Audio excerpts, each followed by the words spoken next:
Welcome dear students, myself Prahlad फिर से हाजिर हूं लेके आपके लिए क्लास नंबर 2 यानी फर्स्ट क्लास में हमने देखा था कि केमिस्ट्री के जो टॉपिक्स हैं उनमें कितना ध्यान देना है, कौन कौन से टॉपिक हार्ड लेवल पे आएंगे, कौन से मीडियम लेवल पे आएंगे और कौन इजी वे में है। उन टॉपिक के बारे में 20 से 21 मिनट के बारे में मैंने आपको डिटेल कर दिया था, आपको परसेंटेज रेशियो भी दे दिया था कि कहाँ पे काम करना है, कहाँ पे नहीं करना है, कहाँ पे आपका टाइम बचाना है। हम टारगेट कर रहे हैं 90 डेज का, 3 महीने का टारगेट मेरे पास है और 3 महीने में, क्योंकि कल मंडे है तो मंडे से लगातार जो क्लासेस होंगी वो रिपीट मोड में चलने लगेंगी। आपको हम स्टार्टिंग से पूरी केमिस्ट्री को कराएंगे हिंदी में। वो काफी बच्चे कह रहे थे कि हिंदी में नहीं करा रहे, इंग्लिश में होती, इंग्लिश में क्लासेस होती। कोई बात नहीं, इस बार हम आपके लिए हिंदी ही लेके आ रहे हैं, वो भी एक तो बेहतर कह सकते हो कि पैनल पे आएगा। दूसरा, नोट जो बनाना होगा वो आप बना चुके होंगे, सारे स्कूल वाले होंगे, तो यहाँ पे मेरे पीछे नोट्स भी होगा। जिस बच्चों के पास नोट्स नहीं होगा वो स्क्रीनशॉट करते जाएंगे, बाकी सारे मटेरियल्स आपको बैक टू बैक मिल देंगे। और जाहिर सी बात है कि इसके टेस्ट सीरीज और क्वेश्चन पेपर जो होंगे हम तो यहाँ पे यूट्यूब पे दे नहीं सकते, तो इसके लिए आपको नीचे दिए गए डिस्क्रिप्शन के लिंक को चेकआउट करना है। वहां पे हमारे जो ऐप है, एंड्रॉयड एप्लीकेशन है, वीएनआर लर्निंग ऐप, वहां पे आप जाएंगे। उसके बाद वहां पे आप अपना रजिस्ट्रेशन कंप्लीट करने के बाद स्पेशली मैसेज करेंगे।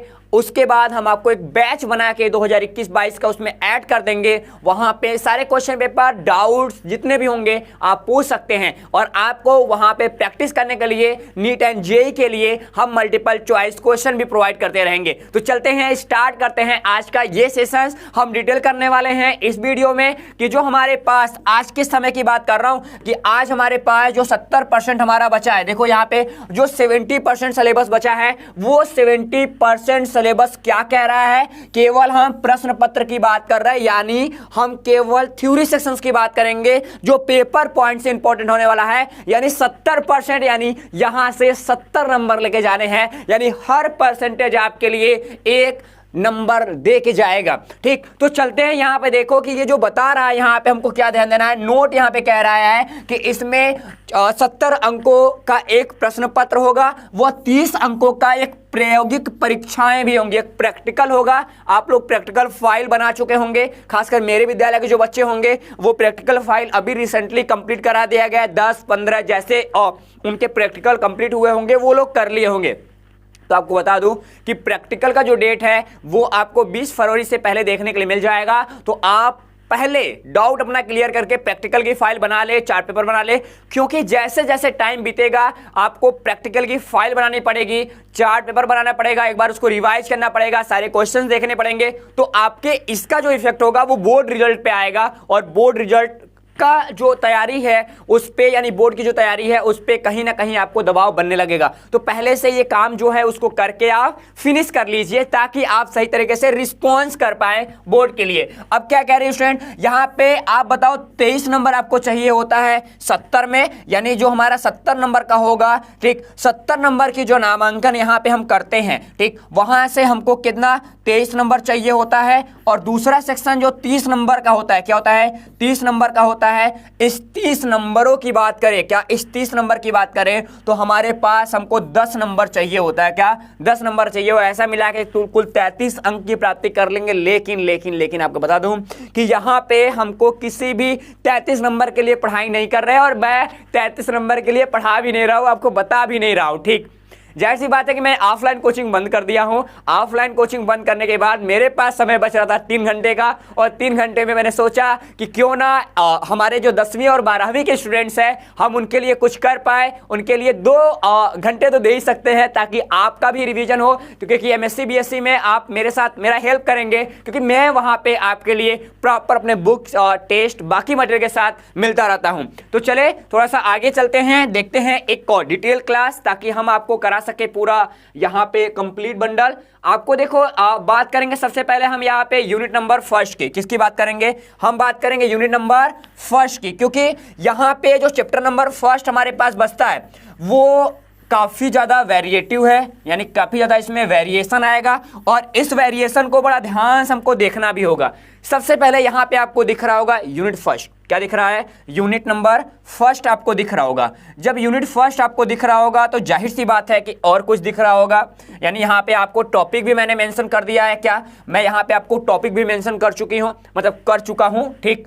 तो देखो ये सबसे पहले बात करते हैं यहाँ पे ठोस अवस्था के बारे में, क्योंकि ठोस अवस्था एक ऐसा टॉपिक बनता है जहां से ठोस नंबर भी उठते हैं। क्योंकि ठोस नंबर का मतलब कहने का यह है कि यहाँ पे आप कम और कह सकते हो रट्टा मार, यानी रट्टाफिकेशन नहीं करनी है, रटने की कोई जरूरत नहीं है, केवल टू द पॉइंट्स को देखना है। चलते हैं हम टॉपिक के ऊपर। देखो सबसे पहले बात करेंगे कहां पे इंपॉर्टेंट टॉपिक है, यहां पे कह रहा है कि विभिन्न बंधन बल होते हैं उनके आधार पे ठोस का वर्गीकरण, ठीक। क्या करना है, ठोस का पहले वर्गीकरण करना है, ठीक। ये देखो आपको सहसंयोजक ठोस मिल जाएंगे, आणविक ठोस मिल जाएंगे, ठीक, मॉलिक्यूलर मिल जाएंगे, धात्विक ठोस मिल जाएंगे। जो जितने भी ठोस हैं वो जो बंध बनते हैं, केमिकल बॉन्ड होते हैं, केमिकल बॉन्ड के बेसिस पे, ध्यान देना, केमिकल बॉन्ड के बेसिस पे जो बनने वाले सॉलिड्स हैं उनकी क्राइटेरिया कंप्लीट करेगा हमारा ये। लेकिन बात कर दूं कि पेपर पॉइंट से ये नॉन इंपॉर्टेंट टॉपिक है, यानी पेपर पॉइंट आपके नॉलेज तो देगा, आपको नॉलेज देगा, आपको बताएगा, लेकिन इससे कभी भी कोई भी क्वेश्चन आपको देखने के लिए किसी अनसॉल्व सीरीज में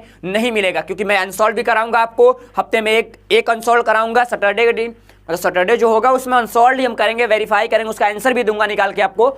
तो यहाँ पे विभिन्न बंध बलों के आधार पे हमारे ठोस का वर्गीकरण, इसको हमको पढ़ना है, कम दिमाग लगा के पढ़ना है, आपको समझ में आ जाएगा। और उसमें क्या क्या पढ़ना है, उसमें पढ़ना है हमको यहाँ पे आणविक ठोस पढ़ने हैं, क्या पढ़ने हैं, आणविक ठोस पढ़ने हैं। उसके बाद कह रहा है सहसंयोजक ठोस पढ़ने हैं, धात्विक ठोस को पढ़ने हैं, ठीक। इतने टॉपिक को आपको कंप्लीट करना पड़ेगा, ठीक। उसके बाद हमारा एक 4 नंबर का, खासकर 2 ही नंबर कह सकते हो कि 2 नंबर का क्वेश्चन यहां से क्या बनेगा, ध्यान देना, क्या बनेगा, यहां से 2 नंबर का क्वेश्चन यहाँ पे पॉइंट बनता है जिसको हम लोग क्या बोलते हैं, क्रिस्टलाइन और अक्रिस्टलाइन सॉलिड। मतलब हमारे पास एमॉर्फस सॉलिड आएगा और क्रिस्टलाइन सॉलिड आएगा, इन चीजों को ध्यान देना। यानी अक्रिस्टली और क्रिस्टली जो ठोस होते हैं वो भी ज्यादा डिटेल नहीं करना है, उसके डीप में नहीं जाना है, केवल आपको 4 पॉइंट ही ध्यान देने, क्या देने हैं, 4 पॉइंट, छोटे छोटे 4 विशेष कैरेक्टर को आप जस्टिफाई करो और उसका एक शेड्यूल बनाओ कि पेपर पॉइंट्स में हमको कैसे लिखना होगा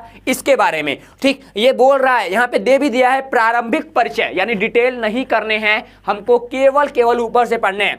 अब इतना टॉपिक जो था, ये ऊपर वाले जो टॉपिक हैं वो आपके जानकारी के लिए हैं, इनसे बोर्ड का कोई लेना देना नहीं है, बोर्ड से यहां पे क्वेश्चन नहीं आएंगे। आप बिलीव नहीं तो आप पीछे के प्रीवियस ईयर के क्वेश्चन देखो, यहां से कोई भी क्वेश्चन नहीं आया होगा। लेकिन अब आता है मजा। सबसे पहले बात करते हैं, यहां पे बोल रहा है क्या, द्विविमीय और त्रिविमीय, मतलब 2D एंड 3D क्रिस्टल जालक जो होते हैं, यानी जो क्रिस्टलाइन, हम लैटिक्स की बात करते हैं, उस लैटिक्स के बारे में हमको ध्यान देना पड़ेगा। हमारे पास यहां पे क्या कर रहा है, एकक कोशिका संकुलन क्षमता, यानी जो हमारी कह सकते हो कि क्लोज पैकिंग हमारे पास होती है, क्लोज पैकिंग के बारे में क्वेश्चन यहां से बनता है 2 नंबर का, वो भी न्यूमेरिकल। ध्यान देना, क्या आता है, यहां पे 2 नंबर का न्यूमेरिकल आपसे पूछा जाता है कि हमारे पास हमारा एक यूनिट क्रिस्टल है, एक या क्रिस्टल है, या कह सकते हो एक लैटिक्स है, ठीक। ये इस टाइप का BCC है, FCC है, SCP है, किसी भी टाइप का क्रिस्टल है, उस क्रिस्टल में उसकी टोटल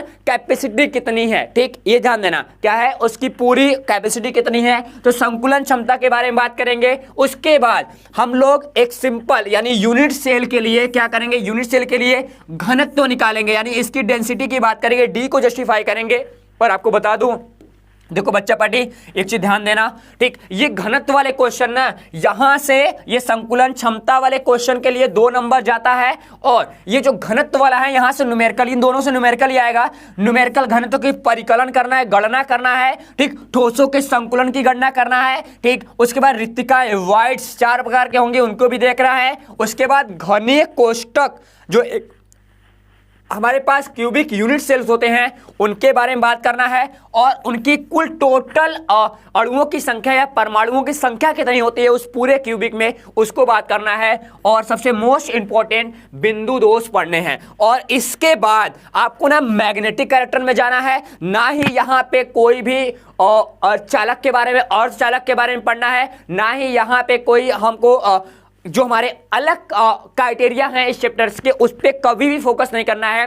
फोकस करने हैं तो करने हैं, केवल आपको कहां कहां, वो मैं आपको एक बार फिर से बता रहा हूं कि फोकस आपको केवल इन 3 टॉपिक में सबसे ज्यादा करनी है। नंबर फर्स्ट आपको करना है क्या, संकुलन क्षमता वाले टॉपिक को डिटेल करके पढ़ लो। उसके बाद हमारे जो घनत्व होते हैं उनकी गणना करना सीख जाओ ढंग से, ठीक। उसके बाद ठोसे में संकुलन होती क्या है इसके बारे में जान जाओ, रिक्तिकाएं वॉइड्स क्या होती हैं, और परमाणुओं की संख्या कैसे निकालेंगे। ये जो 4 टॉपिक हैं, यानी 5 टॉपिक, एक क्वेश्चन ये टॉपिक, ये टॉपिक, ये टॉपिक और रिक्तिकाएं, ये 5 टॉपिक ऐसे टॉपिक्स हैं जहां से आप मिनिमम 4 नंबर लेके जाओगे, क्योंकि 5 नंबर का टॉपिक ही है। 4 नंबर आपको यहां से न्यूमेरिकल सेक्शन आएगा। और यदि बता दूं केमिस्ट्री के न्यूमेरिकल में अच्छे परफॉर्मेंस आप कर दिए तो माशाल्लाह एकदम मजा आ जाएगा और परफॉर्मेंस आपको बढ़ जाएगी, ठीक। उसके बाद ये जो बिंदु दोष है ना, इसमें साटकी वो फ्रंकल आते हैं, तो साटकी और फ्रंकल को आप कई बार देखे हो,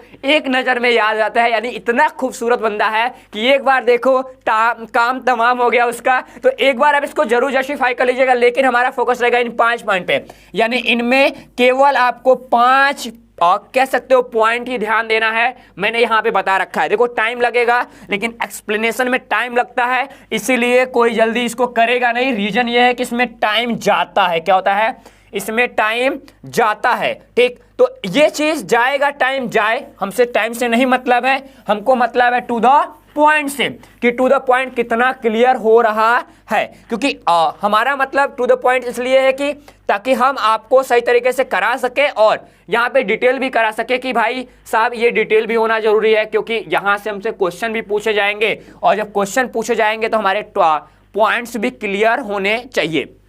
अब हमारे पास आ जाता है यूनिट नंबर 2, यानी हम बात करेंगे यहाँ पे विलयन की। किसकी बात करेंगे, विलयन की। देखो भैया विलयन के जो प्रकार है ना उसको तो पढ़ लो, लेकिन जानकारी के लिए पढ़ लो, कोई जरूरत है नहीं वैसे, ठीक। उसके बाद यहां से कह रहा है ठोस के द्रव विलयन बनाने की सांद्रता को व्यक्त करना, ठीक। यहां से एक क्वेश्चन कभी कभी टपक पड़ता है, लेकिन पिछले 2.5 साल 3 साल से यहां से क्वेश्चन कोई नहीं आया है, ठीक। उसके बाद हम आगे बढ़ते हैं, तो अब देखो गैसों की द्रव में विलेयता, यहां से क्वेश्चन आएगा। क्या आएगा, यहां पे बोल रहा है गैसों की द्रव में विलेयता कैसे निकालते हैं, यहां से एक पॉइंट आपके लिए ये बनता है, ठीक। उसके बाद ये ठोस विलयन, गया तेल लेने हमसे मतलब नहीं है, ठीक। अणु संख्य गुणधर्म, ठीक, ये इंपॉर्टेंट है, ठीक। अणु संख्य गुणधर्म में क्या क्या इंपॉर्टेंट है ध्यान देना, ठीक। इसमें हमको वाष्प दाब का औक्षेपिक अवनमन ज्ञात करना होगा, ठीक। ये भी न्यूमेरिकल 4 नंबर में आता है, किसमें 4 नंबर में न्यूमेरिकल पूछेगा, तो हमको वाष्प दाब का औक्षेपिक अवनमन कैसे घट रहा है उसके बारे में बातचीत करना पड़ेगा, और बताऊंगा भी,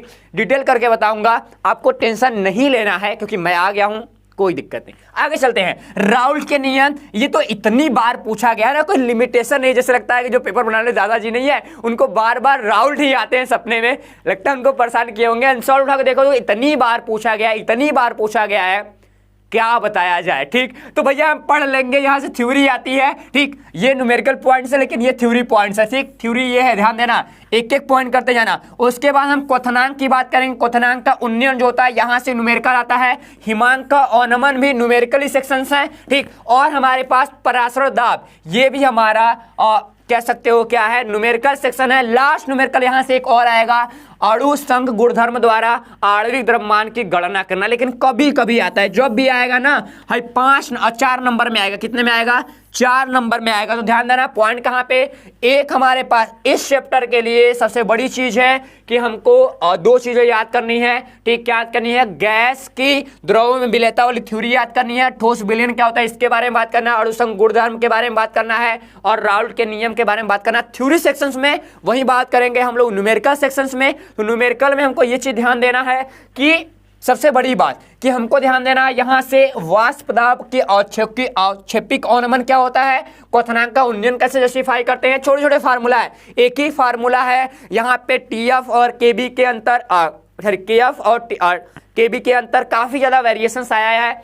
तो डोंट वरी, चिंता नहीं करना, एक ही फार्मूला है, डेरिवेटिव है उसी का, तो वहां से आप बड़े अच्छे तरीके से निकाल सकते हो, कोई दिक्कत नहीं आने वाली, ठीक। उसके बाद हम लोग आगे बढ़े तो हमारे पास यहाँ बन जाता है क्या, अणु संघ गुणधर्म द्वारा, ये मोस्ट इंपॉर्टेंट है। हिमांक का अनुमान तो निकल जाएगा पूरा। ये पराशर दास से कभी कभी क्वेश्चन पूछता है, लेकिन पराशर दास से जब भी क्वेश्चन पूछेगा तो वो आपको 2 नंबर में ही पूछेगा। किसमें? 2 नंबर में ही पूछेगा। ये चीज आप ध्यान देते रहिएगा। अब चलते हैं हम लोग अगले टॉपिक पे, यानी टॉपिक हमारा 2 कंप्लीट हुआ, ध्यान दीजिएगा। ठीक, अब चलते हैं हम लोग तीसरे वाले सेक्शन में जहां से हमारे मेन पॉइंट बनते हैं।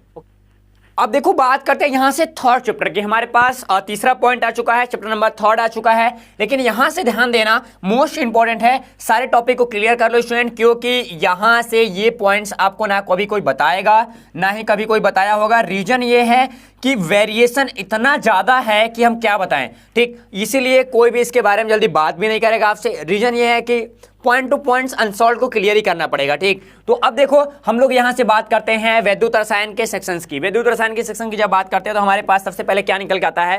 ठीक, ऑक्सीकरण अपचयन अभिक्रिया। कक्षा 11 में इतना पढ़ाया गया था इसके बारे में। छोटा सा टॉपिक है, आप ऑक्सीडेशन रिडक्शन को देख लीजिएगा, ये 2 मिनट का टॉपिक होगा, आपको ये कंप्लीट हो जाएगा। लेकिन इसके लिए आपको एक काम करना पड़ेगा, 2 4 5 रिएक्शन, हम कहेंगे कि 10 रिएक्शन पढ़ लो, 10 रिएक्शन में 5 रिएक्शन पढ़ लो बेसिस ऑफ किसके, यहाँ पे ऑक्सीडेशन के, और 5 पढ़ लो रिडक्शन के, वो भी किसमें, जो हमारे पास इलेक्ट्रॉनिक कॉन्सेप्ट था उसके बेसिस पे, और दूसरा जो ऑक्सीडेशन नंबर कॉन्सेप्ट होता है उसके बेस पे। हमारा दोनों टॉपिक वहां से क्लियर हो जाएगा, तो ऑक्सीडेशन और रिडक्शन चला जाएगा अपने घर, ठीक, मजे लेने, तो आपको भी कंप्लीट हो जाएगा। तो यहां से कम मेहनत करनी पड़ेगी। उसके बाद वैद्युत अपघटनी विलयन की चालकता, मोस्ट इंपोर्टेंट टॉपिक है। यहाँ पे लैम्डा एम की बात कर रहा है, तो ये चीजें आप याद रखें, चालकता को जो ध्यान दीजिएगा। उसके बाद विशिष्ट चालकता में क्या क्या ध्यान देना है? विशिष्ट व मोलर चालकता, इसमें इतना न्यूमेरिकल पूछा है ना, भर भर के न्यूमेरिकल पूछा गया है, 4 नंबर का और 2 नंबर का खासकर यहां से। तो विशिष्ट चालकता और मोलर चालकता, क्वेश्चन पूछता क्या है, कभी मोलर चालकता देगा, विशिष्ट चालकता पूछेगा, कभी विशिष्ट चालकता देता है और मोलर चालकता पूछता है। इसी में दोनों प्रसार आते हैं एक दूसरे के साथ, मतलब एक देगा दूसरा निकालना पड़ेगा, एक देगा दूसरा निकालना पड़ेगा। तो यहां से आप सही तरीके से इसको जस्टिफाई कर सकते हैं। उसके बाद यहां पे सांद्रता के साथ चालकत्व में परिवर्तन, यानी जब हम कंसंट्रेशन को चेंज करते हैं, यानी कंसंट्रेशन जब हम चेंज करें किसी भी, ध्यान देना क्या, कंसंट्रेशन किसी भी विलेन का, किसी भी सॉल्यूशंस का जब हम चेंज करते हैं तो उसके चालकता यानी कंडक्ट जो उसके कह सकते हो कि हमारे चालकता है, ठीक, जो हमारी चालकता है उस पर कितना इफेक्ट पड़ता है, कितना चेंज हो रहा है, यानी कंसंट्रेशन के साथ, सांद्रता के साथ हमारा जो भी कंडक्टर है, जो चालक है, वो कैसा बिहेव करता है, उसके बारे में बात करेंगे। ठीक, उसके बाद ये तो हो गया, यहाँ पे छोटा सा क्वेश्चन पूछता है, वैसे थ्योरिकल पॉइंट्स हैं। ठीक, उसके बाद लेकिन ये विशिष्ट चालकता और मोलर चालकता ध्यान दीजिएगा, ये आपके डीप पॉइंट्स यहाँ से बन सकते हैं, ध्यान दीजिएगा, डीप पॉइंट यानी आपके लिए मोस्ट इंपॉर्टेंट टॉपिक यहां से है। ठीक, उसके बाद कोलराउस लॉ, ठीक, कोलराउस का वैद्युत अपघटनी नियम, ठीक, ये चीज ध्यान दीजिएगा, बहुत बार पूछा गया है, एकदम छोटा सा है, 2 नंबर में आता है, ज्यादा नहीं आता। ठीक, अब उसके बाद सेल का वैद्युत वाहक बल, यानी जो हमारा एमएफ है उसके बारे में ध्यान देना। मानक इलेक्ट्रोड विभव, दूसरा पॉइंट इसी जगह आता है, मानक इलेक्ट्रोड विभव निकालने के लिए आएगा। उसके बाद नष्ट समीकरण आता है, नष्ट समीकरण को बड़ा ध्यान से देखना होगा, और रासायनिक सेल में इनका अनुप्रयोग। ठीक, तो ध्यान देना, जब भी ये आएगा, कहां से गया, यहां से गया, ये आपका नष्ट समीकरण जब भी आता है वहां से यहां पे उसका अनुप्रयोग जरूर आता है। कोलराउस में भी अनुप्रयोग आते हैं और इसमें भी अनुप्रयोग आते ही आते हैं। एप्लीकेशन मोस्ट इंपोर्टेंट है इन दोनों का। ठीक, उसके बाद हम यहाँ पे गिब्स की बात करते हैं, उसे गिब्स होता है, ये हम लोग गिब्स मुक्त ऊर्जा के बारे में पढ़ते हैं। ये उतना ज्यादा अभी तक पूछा नहीं गया है, एक आध बार कभी झलक जाता है 2 नंबर के साथ, लेकिन आता नहीं है। ठीक, उसके बाद यहाँ से सेल की ईएमएफ में परिवर्तन के माध्य संबंध, यानी ये क्वेश्चन बनता है। यानी 3 पॉइंट यहाँ से सबसे ज्यादा आपको ध्यान देने हैं, हम कहेंगे 4 ठो। क्यों? क्योंकि पहला पॉइंट हमारे पास आता है यहाँ पे विशिष्ट व मोलर चालकता, और दूसरा पॉइंट आता है सांद्रता के साथ चालकत्व में परिवर्तन, तीसरा हमारे पास है कोलराउस का नियम, और चौथा यहाँ पे नष्ट समीकरण। ठीक, इनका अनुप्रयोग थ्योरी बेसिस पे और न्यूमेरिकल बेसिस पे आपको सेल का ईएमएफ की गणना करने के बारे में बात करना है। कभी कभी मानक इलेक्ट्रोड आपसे पूछ लिया जाएगा। ठीक, तो आप इसको ध्यान दीजिएगा। और चलते हैं आगे, नोट करते जाइए कहाँ पे टॉपिक ज्यादा है। हमारे जो स्कूल के बच्चे यदि देख रहे होंगे, इंटर कॉलेज वाले, तो वो चीज़ ध्यान देंगे कि उन लोगों को मैं इसका सिलेबस भी प्रोवाइड कर दिया था, इसका फोटो कॉपी, तो वो लोग अभी लेके, ठीक, अभी मेरे साथ वीडियो यदि देख रहे हैं तो सब लोग सभी बच्चों को बोल दीजिए, सभी को ये सेंड भी कर दीजिए अपने ग्रुप में, अपने बाकी जो भी है, ठीक, ताकि मैं उनको बढ़ा सकूं। क्लासेस में इतनी टाइम नहीं मिल पाती क्योंकि कोर्स पीछे होने की वजह से सारे जगह हम लोग ठीक तरीके से बच्चों को वो चीज़ जो बताना चाहते हैं उन्हें बता पाते, लेकिन कोई बात नहीं है, ठंडी का मौसम है, छुट्टी हो गया, रजाई में घुस जाओ और फोन निकालो और कान में और फोन निकालो, लगाओ और उसके बाद आप शुरू हो जाओ पॉइंट टू पॉइंट को देखने के लिए कि कहाँ पे पॉइंट दिया गया है। मैं बात करूँ, मैं 2016 से लगातार अपने यूपी बोर्ड के लिए एक बेहतर गाइडेंस प्रोवाइड कर रहा हूँ ताकि हमारे बच्चे बेस्ट से बेस्ट परफॉर्मेंस कर सके। हर साल एक बेहतर रिजल्ट देने की कोशिश करते हैं हम लोग, ताकि हम अपने यहाँ से एक ऐसा जो हमारे पास मास्टर से दिया गया है वो मैं आप तक पहुँचा सकूँ और आप बेस्ट मटेरियल लेके बेस्ट स्टडी करें और बढ़िया नंबर लाएं ताकि पप्पा का सर ऊंचा हो जाए। आ जाओ, ठीक। अब बात करते हैं यहाँ से हम लोग यूनिट नंबर 4 की, रासायनिक बलगत की। बहुत जगह तो अभी इसको पढ़ाया ही नहीं गया होगा, ठीक। ये अपने कक्षा 12वीं के सबसे मोस्ट इंपॉर्टेंट टॉपिक है, लेकिन सबसे ज्यादा कह सकते हो हार्ड होता है, ठीक। बच्चे काफी ज्यादा इसमें कंफ्यूजन आते हैं, किसी से पूछ लो ना, अभी 50% से 60% ऐसे स्टूडेंट्स होंगे जो अभी तक इस रासायनिक बलगतकी के बारे में, केमिकल कैनेटिक्स के बारे में सही तरीके से जानते भी नहीं होंगे। और इनके किसी टॉपिक में चले जाओ तो किसी को पर्टिकुलर उसके बारे में 2-4 हेडिंग को छोड़ के बाकी कुछ पता भी नहीं होगा। रीजन ये है कि ये टॉपिक थोड़ा सा समझने पे ज्यादा ध्यान देता है कि हमको समझो फिर हम आपके साथ चलते हैं, ठीक। तो सबसे पहले बात करते हैं यहां से अभिक्रिया का वेग। अभिक्रिया का वेग ध्यान देना, यहां से 2 वेग होते हैं, एक औसत वेग, एक ताक्षणिक वेग, तत्कालीन जिसको बोलते हैं, ठीक, कुछ समय वाले। और उसके बाद अब बोल रहा है कि अभिक्रिया के, क्या बोल रहा है, बोल रहा है यहां से अभिक्रिया के वेग को प्रभावित करने वाले कारक। ये कारक भी ध्यान देना, क्योंकि कोई भी रिएक्शन होगा, कोई भी झगड़ा होता है, उस झगड़े के पीछे क्या क्या रीजन है, क्या फैक्टर काम कर रहा है। वैसे ही कोई भी केमिकल इक्वेशंस में, केमिकल हमारे पास जितने भी रिएक्टेंट हैं, यदि वो कोई भी प्रोडक्ट फॉर्मेट कर रहे हैं, बना रहे हैं, तो वहां पे मेन बातें ये होती हैं कि वो किस फैक्टर पे डिपेंडेंट है। उनके पास टेम्परेचर लग रहा है, उनके पास कंसंट्रेशन लग रहा है, उनके पास प्रेशर लग रहा है, उनके पास कैटालिसिस आया है, या फिर कोई हार्मोन्स है, कोई एंजाइम्स हैं, तो और इन्वायरमेंटल फैक्टर है। तो ये क्या है, इनको ध्यान दीजिएगा और इन पॉइंट्स को बहुत अच्छे से देखो। क्या क्या बोल रहा है इसमें, बोल रहा है सांद्रता के बारे में बात कर रहा है, कंसंट्रेशन, टेम्परेचर के बारे में बात करना है, उत्प्रेरक के बारे में बात करनी है। इन पूरे टॉपिक को ध्यान देना, 3 टॉपिक को तो ध्यान दे ही देना, वैसे मैं पढ़ाऊंगा तो डिटेल हो जाएगा,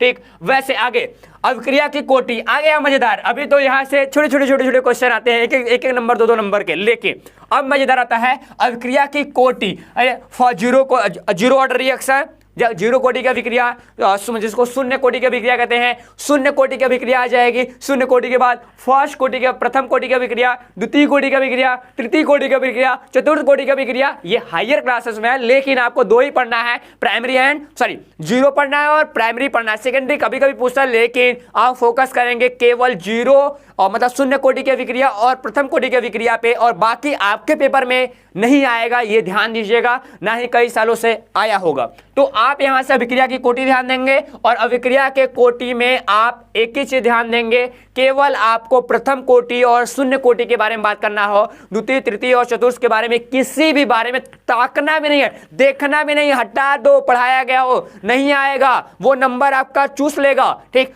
हटा दो उन लोगों को जो आपके बॉडी में रह के, आपके साथ रह के आपको नुकसान देते हैं, हटाओ, फेंक डालो, ताकि जितना दूरी, देखो जो बुरे लोग हैं उनके साथ रहोगे तो भी गलत होगा, ठीक। उनके साथ अच्छा करोगे तो भी गलत होगा। तो इससे अच्छा है भैया दूर हट जाओ, जितना दूर हट जाओगे उनसे उतना ही अच्छा होगा। तो ध्यान दो, यहाँ पे क्या ध्यान देना है, अभिक्रिया की कोटि में शून्य कोटि और प्रथम कोटि की बात करना है। उसके बाद यहाँ पे आणविकता वेग नियम क्या होता है, इसके बारे में आपको पढ़ाया नहीं गया होगा, तो मैं अपने क्लास में लेके आऊंगा, बट आप एक बार देख लीजिएगा कि आणविकता वेग नियम क्या है। वैसे यहाँ पे आणविकता के बारे में 2 नंबर का क्वेश्चन कभी कभी आया है, लेकिन ये नॉन इंपॉर्टेंट है, ठीक।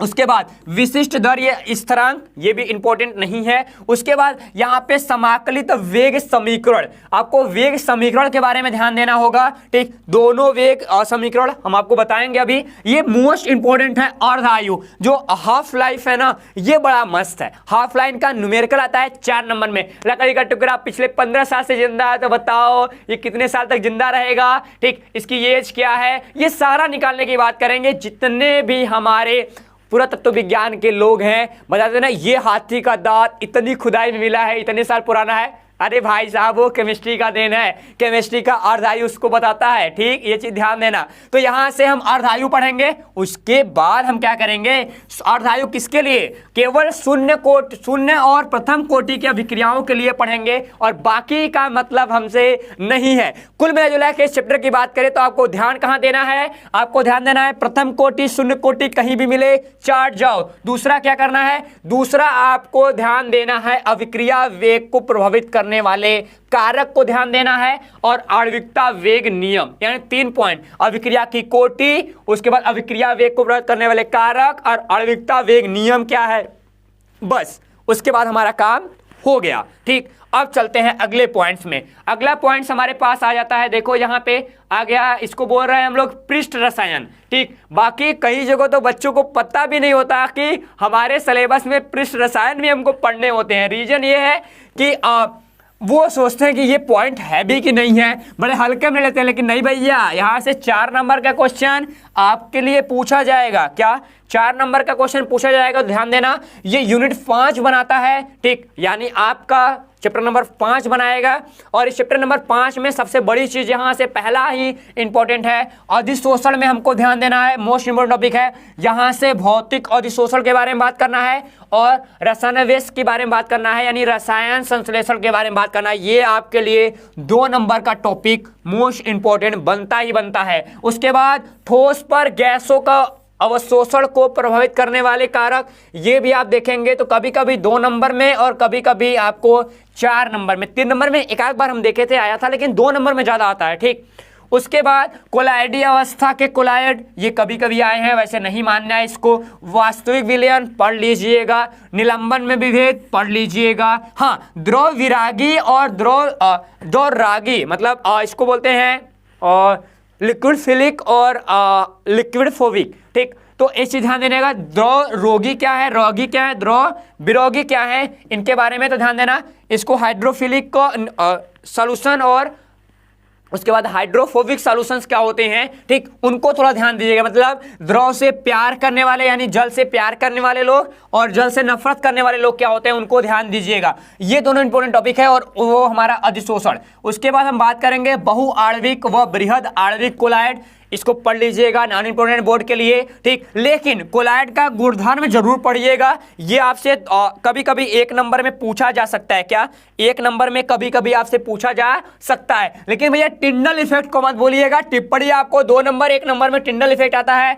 ब्राउनी गति आता है, उसके बाद वैद्युत कण संचलन आता है, स्कंदन आता है। लेकिन ध्यान देना, ये जो चारों के चारों एक साथ आएंगे ना, टिप्पणी लेके आते हैं 5 नंबर में। क्या 5 नंबर में टिप्पणी लेके आएंगे, बोलेंगे कि भैया इसमें टिप्पणी दीजिए, तो अपना टिप्पणी आप अपने हिसाब से दीजिएगा, ठीक। ये आप किस पे, टिंडल इफेक्ट पे और ब्राउनी मूवमेंट्स पे, और हमारे पास जो हमारा वैद्युत कण संचलन है इस पे, और स्कंदन के बारे में आप अपनी टिप्पणी रख सकते हैं, स्वतंत्र हैं, ठीक। लेकिन जो टिप्पणी का मात्रा होनी चाहिए ना, वो आप 25 से 30 वर्ड में ही रखिएगा। यानी एक टिप्पणी आपको 25 से 30 वर्ड, यानी कुल मिला जुला के जो पैराग्राफ आप देख रहे हैं अपने ये पॉइंट्स का, इससे बड़ा टिप्पणी ना हो, क्योंकि आपको 5 टिप्पणी लिखने हैं, ठीक। उसमें फिगर जहां तक हो सके वहां तक आप इंक्लूड करिए, आपको ज्यादा परफॉर्मेंस देगा, ठीक। अब चलते हैं हम थोड़ा सा आगे, थोड़े से अगले पॉइंट्स पे चले। तो हमारे पास अगले पॉइंट्स में आ जाते हैं, हमारे पास ये यूनिट 7 है। क्या है, ये यूनिट 7 बनते हैं। चलो देखो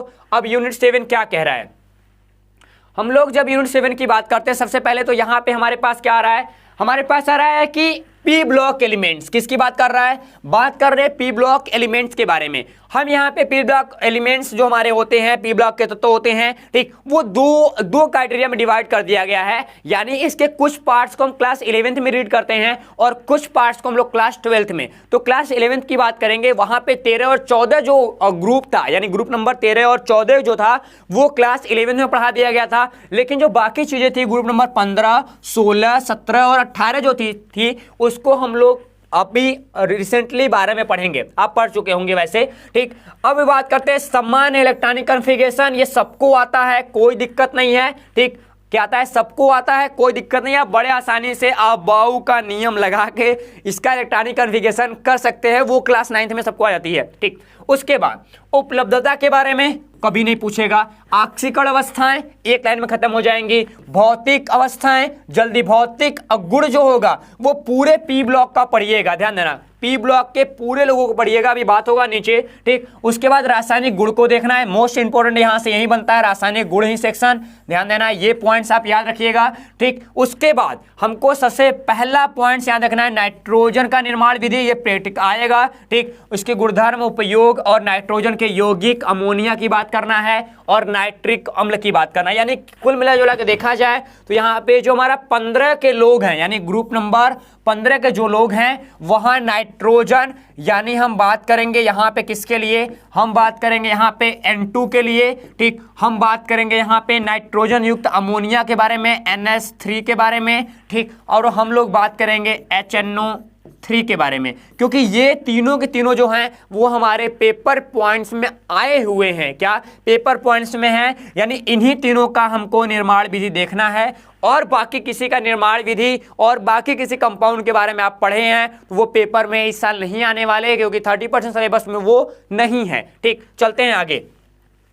अब हमारे पास पॉइंट अगले की आती है, हम लोग बात करेंगे वर्ग नंबर अब यहाँ पे 16 की, कि वर्ग नंबर 16 के लिए क्या इंपॉर्टेंट है, क्योंकि वहां पे भी पॉइंट्स हमारे लिए बचती हैं और हमको ध्यान भी वो देना ही होगा, ठीक। अब देखो, जब हम वर्ग नंबर 16 की जब बात करते हैं तो सबसे बड़ी चीजें ये आती है स्टूडेंट्स की, इसमें क्या पढ़ें और क्या छोड़ दें, ठीक। यहां पे डिटेल बनता है। सबसे पहले बात करें हम लोग क्या, वर्ग 16 के तत्व, वही काम करना है, यहां भी इलेक्ट्रॉनिक कॉन्फ़िगरेशन करना है, आक्सीकरण अवस्थाएं देखनी है, उपलब्धता के बारे में बात करना है, भौतिक गुण के बारे में बात करना है, रासायनिक गुणों के बारे में बात करना है, उसकी प्रवृत्ति कैसे होती है उसके बारे में। लेकिन पढ़ना क्या है, पढ़ना है डाई ऑक्सीजन, ठीक। क्या पढ़ना है, O2 पढ़ना है, क्या पढ़ना है, O2 पढ़ना है, ठीक। उसके बाद इसके ऑक्साइड के प्रकार हो जाएगा भैया, हमारे पास मोनो ऑक्साइड होता है, हमारे पास डाई ऑक्साइड होता है, ठीक। हमारे पास मोनो ऑक्साइड होता है, डाई ऑक्साइड होता है और हमारे पास सुपर ऑक्साइड होता है। इनके ऑक्साइड की टेंडेंसी के बारे में बातचीत होगा, ठीक। उसके बाद हम लोग बात करेंगे ओजोन के बारे में,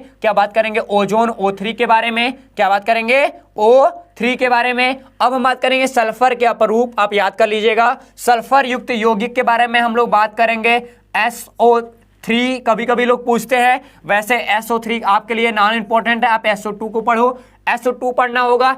और हमारे पास लास्ट जो टॉपिक है वो है यहाँ पे सल्फ्यूरिक अम्ल के बारे में, यानी H2SO4 के बारे में। यानी इसमें हमको 4 ऐसे यौगिक मिलेंगे जिसमें ध्यान देना है, और सबसे ज़्यादा ध्यान देना है आपको यहाँ पे सल्फ्यूरिक अम्ल में, और ध्यान देना है आपको ओजोन में। और बाकी लोगों को थोड़ा मन से हटा दीजिएगा, क्योंकि यही दोनों पॉइंट्स है जहां से क्वेश्चन आपके लिए बनते हैं। वहीं बात करेंगे यहाँ पे ग्रुप नंबर हमारे 17 की, तो यहाँ पे सेम काम करने हैं, वही इलेक्ट्रॉनिक विन्यास, वही ऑक्सीडेशन अवस्थाएं, आप एक लाइन में समझ जाएंगे। भौतिक गुण को ध्यान से देख लीजिएगा, रासायनिक गुण की विवेचना कर लेते हो तो अच्छा है। उसके बाद हाइड्रोजन के यौगिक की बात करेंगे। सबसे पहले हम बात करेंगे क्लोरीन की, यानी Cl2 की बात करेंगे, क्या करेंगे, Cl2 की बात करेंगे। और दूसरा हमारे पास है HCl की बात करेंगे। और HCl के बाद और कोई चीज नहीं पढ़ना है, यहाँ पे 2 ही चीज पढ़ना है ध्यान से। सबसे ज्यादा यहाँ से जो पॉइंट आता है वो हमारा आता है HCl ही, क्या आता है, HCl से ही क्वेश्चन यहाँ पे पूछा जाएगा। और इसके साथ साथ आप यदि अंतरा हाइड्रोजन यौगिक के जो हैलोजन के ऑक्सो अम्ल होते हैं उनका केवल रासायनिक संरचना बना लीजिएगा। क्यों? क्योंकि ये आप देखेंगे ना तो 2 नंबर के क्वेश्चन में अंतरा हैलोजन बहुत परेशान करके रखा है कई साल से। तो 2 नंबर का क्वेश्चन यहाँ से आपका यहाँ से कभी कभी पूछा जा सकता है, मतलब आता भी है। आप यदि अनसॉल्व हम ऑलो रीड करेंगे तो देखेंगे, मैं अनसॉल्व जब भी उठाऊंगा तो 1 साल का 7 सेट उठाऊंगा, उसमें से जितने क्वेश्चन कॉमन होंगे उसको हटा दिया जाएगा और जितने क्वेश्चन सिंगल होंगे उनको हम लोग एक सिंपल ऐसे ही चार्ट पे वेरीफाई करके आपके सामने प्रकट करेंगे, ताकि आपका 1 साल का एक अनसॉल्व पेपर यदि आप करते हैं तो बाकी जो क्वेश्चन होते हैं वो कंप्लीट हो जाए। चलते हैं आगे। अब हम लोग बात करें अगले पॉइंट्स की, तो अगला पॉइंट्स हमारे पास क्या होता है इसके बारे में थोड़ा सा बात करें।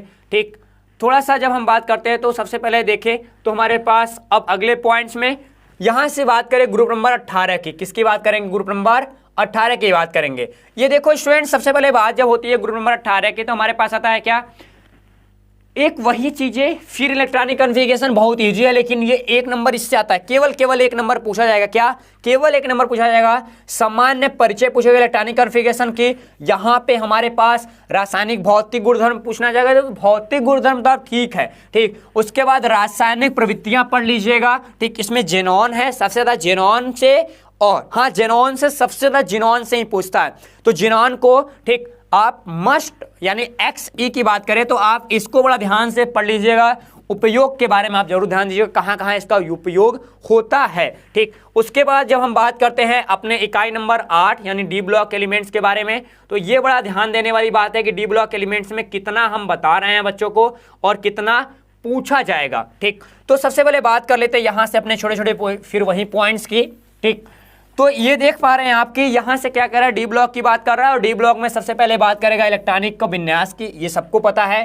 ठीक, तो उसके बाद यहाँ पे जो गुण होता है, स्पेशल संक्रमण धातु का जो गुण होता है उसके बारे में बातचीत कर लेंगे। उसके बाद संक्रमण धातुओं के जो प्रथम श्रेणी का गुणधर्म अलग होता है और द्वितीय श्रेणी का अलग होता है। तो यहाँ तक तो बड़ा सिंपल है, यहाँ तक कोई ध्यान नहीं देने हैं। एनथैल्पी के बारे में कभी नहीं पूछेगा, ऑक्सीडेशन स्टेज के बारे में कभी नहीं पूछेगा, आणविक त्रिज्या के बारे में कभी नहीं पूछेगा। वर्गीय यानी देखा वर्ड, ये मोस्ट इंपोर्टेंट टॉपिक है। क्या है? मोस्ट इंपोर्टेंट वर्ड उत्प्रेरण गुण, यानी कलर कैसा होता है और उसकी कैटालिटिक प्रॉपर्टीज कैसी है, उसके बारे में क्वेश्चन यहां से बनते हैं। ठीक, तो एक चीज ध्यान देना, अभी तक तो ये तो केवल इंट्रो था, लेकिन ये आप उसके कलर के बारे में और उसके हमारे कैटालिटिक जो प्रॉपर्टीज हैं उनके बारे में थोड़ा ध्यान दीजिएगा। उत्प्रेरकीय जो गुण हैं वहां ध्यान दीजिएगा।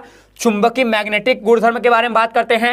अंतराकाशीय हाइड्रोजन क्या होता है, इनके बारे में ध्यान देना है। मिश्र धातुएं, ये कभी नहीं पूछेगा। ठीक, ये हो सकता है कि मल्टीपल चॉइस में जो हमारे MCQ सीरीज है वहां पे पूछे, लेकिन बाकी तो इंपॉर्टेंट नहीं है। लेकिन लेंथेनॉइड जो होता है वहां से हमको 2 काम करने होते हैं। केवल यहां से लेंथेनाइड का आकुंचन जरूर पढ़िएगा कि हमारे पास लेंथेनाइड और एक्टेनॉइड जो होते हैं उनमें संकुचन कैसे होता है। ये क्वेश्चन 4 नंबर का आपके लिए काफी ज्यादा पॉइंट यहां से बना सकता है। तो इसके लिए आप जा सकते हैं डी ब्लॉक और एफ ब्लॉक में, क्या कि जो लेंथेनॉइड है, क्या है जो लेंथेनॉइड है, लेंथेनॉइड और एक्टेनॉइड जो हैं उनके, क्योंकि यहाँ पे लेंथेनॉइड तो कट है ठीक, लेकिन एक्टेनॉइड कट गया है। लेकिन आप ध्यान दीजिएगा यहाँ से 4 नंबर का क्वेश्चन आकुंचन से आता ही आता है। ठीक, उसके जब बात करते हैं अगले पॉइंट्स की, तो अगले पॉइंट्स में हम लोग देखें थोड़ा सा, और यहाँ पे तो आपको क्या दिखेगा, हमको छोटे छोटे पॉइंट्स दिखेंगे। और ठीक, इनमें क्या ध्यान देना है, इनमें ये ध्यान देना है भैया कि हमारे पास जो हमारा इकाई नंबर 9 है, क्या है, यूनिट नंबर 9 है। यूनिट नंबर 9 में हमको यहाँ पे लिगेंड मोस्ट इंपोर्टेंट टॉपिक है। परिचय तो हम पढ़ ही लेंगे क्योंकि परिचय सबके बारे में, चैप्टर स्टार्ट होता है तो कोई परिचय पढ़ाए चाहे नहीं पढ़ाए, लेकिन मैं अपना परिचय जरूर करा देता हूँ, क्योंकि चैप्टर पढ़ने से पहले बच्चे को पता होना चाहिए कि चैप्टर में पर्टिकुलर हमको पढ़ना क्या है, जानना क्या मिलेगा। देखो 2 काम करो, चैप्टर पढ़ने आओ तो पता करो चैप्टर में क्या क्या पढ़ाया जाएगा, और चैप्टर पढ़ के यदि जाओ तो ये भी आपको पता होना चाहिए कि इस चैप्टर में मैंने क्या क्या पढ़ा, तब जाके आपका पॉइंट काफी ज्यादा अच्छे से आपको समझ में आएगा, ताकि आप अच्छे क्लियरिटी के साथ उस पूरे टॉपिक को, उस पूरे चैप्टर को अच्छे से रीड कर पाओगे। ठीक, अब बात करते हैं अगला, यहाँ पे उप संयोजन संख्या कोऑर्डिनेट नंबर के बारे में बात करेंगे। ये 2 नंबर का मोस्ट इंपोर्टेंट टॉपिक है। ठीक, कलर के बारे में बात करेंगे, 1 नंबर आता है कभी कभी। चुंबकीय गुणधर्म ये पूछता भी है और नहीं पूछता, लेकिन आपको आकृति के बारे में ध्यान देना है। ये 2 नंबर का आ सकता है, और ये आएगा तो ये नहीं आएगा, यानी उप संयोजन नहीं आएगा। ठीक। उसके बाद मतलब ध्यान जहां देना है मैं बता रहा हूं आगे। उसके बाद यहाँ पे नाभिकीय उप संयोजक यौगिक की आईपीएससी ने यहाँ से 2 नंबर का आईपीएससी तो हर बार आता है। कितना?